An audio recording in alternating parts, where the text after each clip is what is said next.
प्रिय विद्यार्थियों, एमए इतिहास के लिए हम इतिहास दर्शन पढ़ रहे थे और उसमें जो अध्याय चल रहा था वह था इतिहास का क्षेत्र। पीछे जो बात हुई दो कड़ियों में इतिहास के क्षेत्र के संबंध में, एक कड़ी में तो मैंने ये समझाने की कोशिश की थी कि इतिहास का क्षेत्र क्या होता है, और दूसरी कड़ी में हमारी ये बात हुई थी कि इतिहास के क्षेत्र को किन भागों में विभाजित करके समझा जा सकता है। तो हमने चर्चा की थी इतिहास का राजनीतिक क्षेत्र, इतिहास का संवैधानिक क्षेत्र, और यह बात मैं पहले ही कह चुका हूँ कि ये जो जितने भी क्षेत्र हैं जिनकी हम चर्चा कर रहे हैं, ये सारे के सारे सामाजिक क्षेत्र हैं। यदि समाज नहीं है तो इतिहास के इन क्षेत्रों का और इन क्षेत्रों के अध्ययन का कोई अर्थ रह नहीं जाता है। हमने इतिहास के आर्थिक क्षेत्र की बात भी कर ली थी, और एक होता है राजनयिक क्षेत्र। यानी राजनयिक के रूप में जिन लोगों ने काम किया उनका लिखा हुआ इतिहास, उसका क्षेत्र। मुख्य रूप से आप इसको ऐसे समझ सकते हैं सरल रूप में कि दो राज्यों के बीच में राजनीतिक संबंधों का माध्यम बनने वाले जो लोग हैं,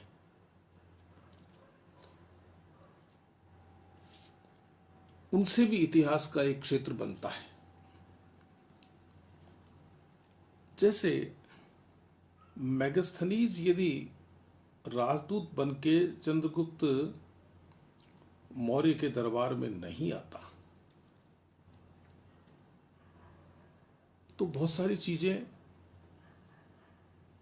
जानने से हम वंचित रह सकते थे। ये जो लोग हैं जो राजनयिक बनकर आते हैं या जो राजनयिक संबंधों को बनाने का काम करते हैं, इनका रिकॉर्ड बहुत काम का होता है। जैसे इनके किए हुए पत्र व्यवहार या इनके अपने रोजनामचे, ये जो राजनयिक क्षेत्र है इतिहास का, इसको खाली आप राजनीतिक या मैं सही शब्द काम में लूँ तो राजनैतिक, दोनों ही शब्द काम आते हैं वैसे बोलचाल में। सही शब्द राजनैतिक है। यदि मैं ये शब्द काम लूँ तो ठीक नहीं है, क्योंकि ये जो राजनयिक क्षेत्र में काम करने वाले लोग हैं, ये एक तरह से सांस्कृतिक क्षेत्र में काम करने वाले लोग भी होते हैं। जहाँ पर वो काम कर रहे होते हैं वहाँ की संस्कृति को भी समझने की ये लोग कोशिश करते हैं। वैसे तो सांस्कृतिक इतिहास का अपना अलग क्षेत्र है, और मुझे ये कहना चाहिए कि बहुत महत्वपूर्ण क्षेत्र है। इंसान के जन्म से लेके उसकी मृत्यु तक का पूरा काल संस्कृति के बीच ही गुजरता है। जीवन के दो प्रमुख भाग हैं, सभ्यता और संस्कृति। सभ्यता में वे चीजें आती हैं जो हमारे पास हैं, और संस्कृति में वे चीजें आती हैं जो हम हैं, जो हमारे भीतर हैं। तो हमारे रीति रिवाज, हमारी परंपराएं, हमारी शिक्षा, हमारा साहित्य, हमारी वास्तुकला, हमारी चित्रकला, हमारा संगीत, हमारे मनोरंजन के साधन, ये सारी चीजें एक छोटे से उदाहरण से समझ लीजिए कि जिस जिस शासक के राज्य में ये गतिविधियां ज़्यादा होंगी, निर्बाध होंगी और निरंतर आगे बढ़ने वाली होंगी, तो हमें ये मानना पड़ेगा कि उसका जो काल है वो अपेक्षाकृत शांति का काल था। तो इस क्षेत्र को भी हम छोड़ नहीं सकते। एक क्षेत्र इतिहास का धार्मिक क्षेत्र होता है। व्यक्तियों की अपनी धार्मिक मान्यताएं होती हैं। वैसे देखा जाए तो धर्म तो एक ही है, बाकी जो जो भी बातें हम करते हैं, जो जो नाम लेकर, चाहे वैदिक बोलें, चाहे जैन बोलें, चाहे बौद्ध बोलें, चाहे इस्लाम बोलें, चाहे अपन क्रिश्चियन बोलें, ये सब एक तरह से मत हैं, लेकिन बोलचाल में हम धार्मिक ही कहेंगे। तो ये जितने भी धर्म हैं, इनको मानने वाले लोगों का जो विश्वास है, उनकी जो आस्था है, वो उनके लेखन में, उनके कामों में प्रकट होती है और देखने वाले लोग उनको लिखते हैं। आप ईसा के 600 साल पहले चले जाइए, वैदिक धर्म से जो शाखा निकलती है बौद्ध धर्म की, और जो शाखा निकलती है जैन धर्म की, क्या यहाँ से इतिहास में एक बहुत बड़ा मोड़ नहीं आ जाता है? या आप यूरोप की तरफ देखें, जो पुनर्जागरण का आंदोलन होता है, क्या वो इतिहास में बहुत बड़ा परिवर्तन नहीं कर देता है? और उसके बाद में फिर प्रतिसुधार आंदोलन भी होता है। तो जो प्रोटेस्टेंटों और कैथोलिकों के बीच का जो संघर्ष है, उससे समाज की दिशा तय होती है। जिस क्षेत्र से भी, इतिहास के जिस क्षेत्र से भी समाज की दिशा तय होगी, वह क्षेत्र महत्वपूर्ण होगा। जब हम धर्म से संबंधित चीज़ों का अध्ययन करेंगे, उनका इतिहास जानेंगे, तो हमारे लिए इतिहास का धार्मिक क्षेत्र महत्वपूर्ण हो जाएगा। जब हम संस्कृति से संबंधित चीज़ें जानने की कोशिश करेंगे, तो सांस्कृतिक इतिहास महत्वपूर्ण हो जाएगा। और जब हम ये जानने की कोशिश करेंगे कि बड़े बड़े जो देश थे, उन देशों ने छोटे देशों को किस तरह से अपना उपनिवेश बनाया, उनका शोषण किया, तो फिर वो औपनिवेशिक क्षेत्र हो जाएगा इतिहास लेखन का।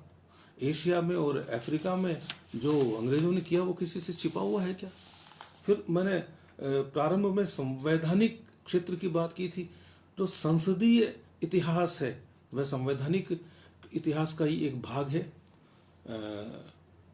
लोग ये मानते हैं कि संसदीय क्षेत्र भी है, वो इतिहास का एक बड़ा क्षेत्र है।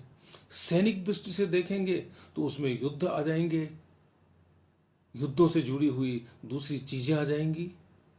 तो इतिहास को जानने का एक क्षेत्र है, वो उसका एक स्कोप है, वो सैनिक क्षेत्र भी है। लोगों ने तो यहाँ तक कर दिया कि जो देश ब्रिटेन के अधीन रहे, बाद में वो स्वतंत्र हो गए, नाम भी दिया गया कॉमनवेल्थ। तो बोले कि विलियमसन की किताब भी है एक, ब्रिटिश साम्राज्य का इतिहास, समुद्री व्यापार, ट्यूडर कालीन नाविक, वो एक अलग धारा कहता है कि हमें तो कॉमनवेल्थ का इतिहास पढ़ना चाहिए।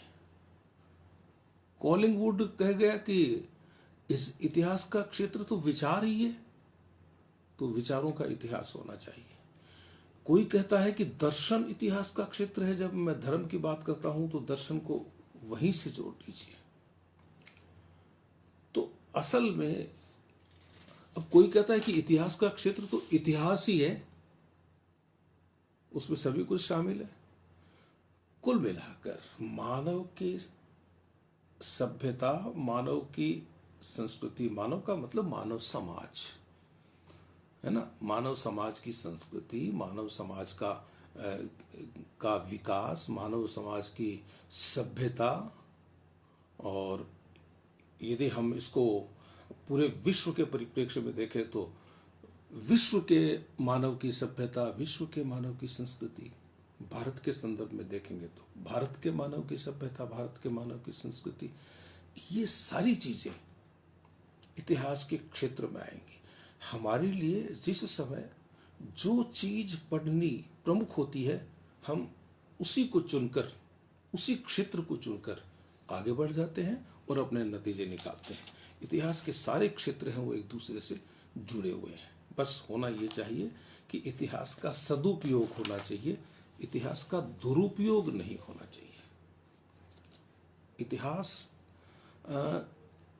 कुछ लोग ये कहते हैं कि यदि आप राष्ट्रीय क्षेत्र चुन लेंगे इतिहास लेखन का तो फिर आप अपने राष्ट्र की बात करेंगे, आप दूसरों की बात नहीं करेंगे। यदि आप धार्मिक क्षेत्र चुन लेंगे तो आप सिर्फ धर्म की बात करेंगे, आप अपने धर्म की बात करेंगे, दूसरे धर्म की बात नहीं करेंगे। यदि आप सांस्कृतिक क्षेत्र चुन लेते हैं तो आप अपने सांस्कृतिक विशेषताओं को सबसे ऊपर रखेंगे और बाकी दुनिया की विशेषताओं को अलग कर देंगे। यदि हम संस्कृतियों के बीच में, सभ्यताओं के बीच में, इंसान के अलग अलग भौगोलिक क्षेत्र में हुए विकास के बीच में कोई समन्वय स्थापित करते हैं, कोई जुड़ाव देखते हैं उसके बीच में, तब तो हम इतिहास का सदुपयोग कर रहे होते हैं। और यदि वो जहाँ कहीं भी वह विखंडन पैदा करता है वहाँ इतिहास का सदुपयोग नहीं है, वो इतिहास का दुरुपयोग है। इतिहास के उदाहरण देकर यदि हम समाज को कुछ गलत करने के लिए प्रेरित करते हैं तो इतिहास का दुरुपयोग है, इतिहास का दोष नहीं है। इतिहास को लिखने वालों का, उनको पढ़ने वालों का, उनको पढ़ाने वालों का, और दूसरे लोग जो इतिहास को माध्यम बनाकर अपने स्वार्थ सिद्ध करते हैं, उनका ये अच्छा काम नहीं कहा जा सकता। और कुछ लोग कहते हैं कि साहब इतिहास तो एक मनोरंजन की चीज़ है। यह एक बहुत छोटा सा भाग हो सकता है, बाकी इतिहास कोई मनोरंजन की चीज़ नहीं है। इतिहास इंसान के विकास का, इंसान की समृद्धि का, सांस्कृतिक दृष्टि से और ज़्यादा उन्नयन करने का मार्ग है, माध्यम है। इतिहास का कुछ कहते हैं कि आम आदमी के लिए इतिहास क्या काम का है, इसकी तो सिर्फ एकेडमिक वैल्यू है, इसका तो खाली बस शैक्षणिक महत्व है, शैक्षणिक मूल्य है।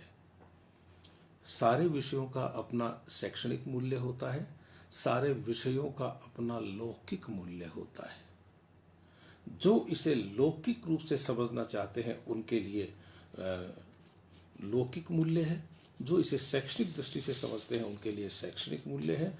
शैक्षणिक दृष्टि से समझकर हम इसे लौकिक स्तर तक ले आए तो इतिहास का सदुपयोग है। शैक्षणिक दृष्टि से चीज़ों को समझकर यदि हम लोगों को गुमराह करें तो यह उसका दुरुपयोग है। तो हमें ये देखना चाहिए।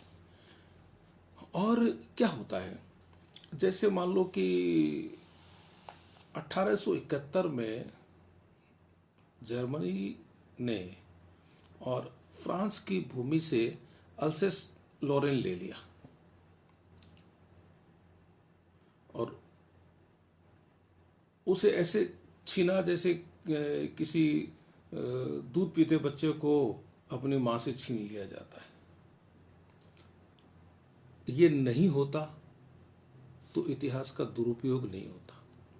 आपके पास शक्ति है तो आप उसका दुरुपयोग नहीं कर सकते। अपने देश को बड़ा या अपने आप को एक बड़ा योद्धा या बड़ा कूटनीतिज्ञ सिद्ध करने के लिए आप इतिहास को यदि एक औजार के रूप में इस्तेमाल करेंगे तो ये जो अल्सेस और लोरेन जर्मनी ने लिया, इसी में प्रथम विश्व युद्ध के बीज पड़ गए थे। और बाद में वर्साय में आपने जो किया, इसी के परिप्रेक्ष्य में कह रहा हूं मैं आपको, उसमें दूसरे विश्व युद्ध के बीज पड़ गए। तो हमें एक इतिहास के एक जागरूक विद्यार्थी की तरह और इतिहास को जहर नहीं बनने देना चाहिए।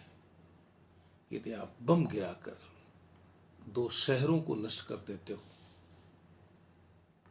तो इसका मतलब ये हुआ कि आपने ये नहीं सोचा कि वहां जो लोग रह रहे हैं जिन्हें कोई मतलब नहीं है इस पक्ष से और उस पक्ष से, उन्हें अपनी सत्ता से ही मतलब नहीं है, अपना पेट भरने में जो लोग लगे हुए हैं उनको मारने का हक किसने दिया?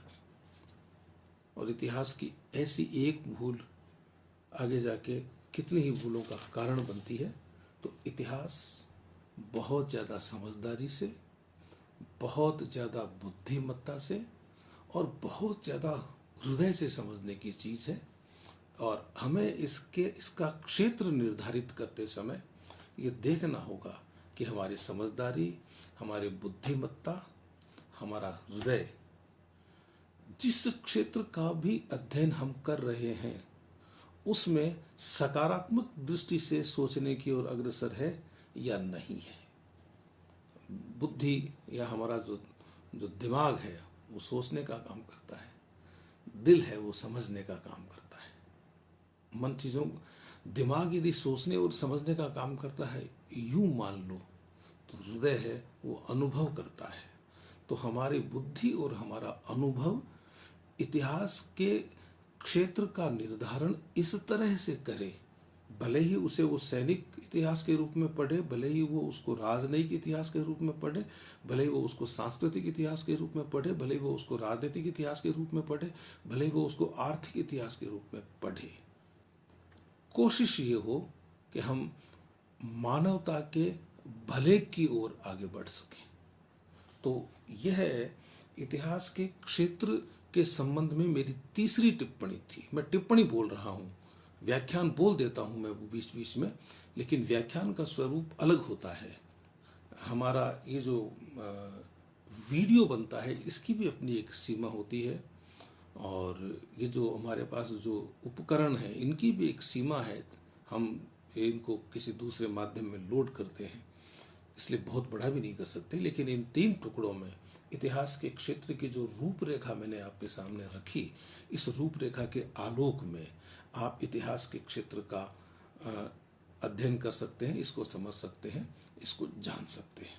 Thank you very much.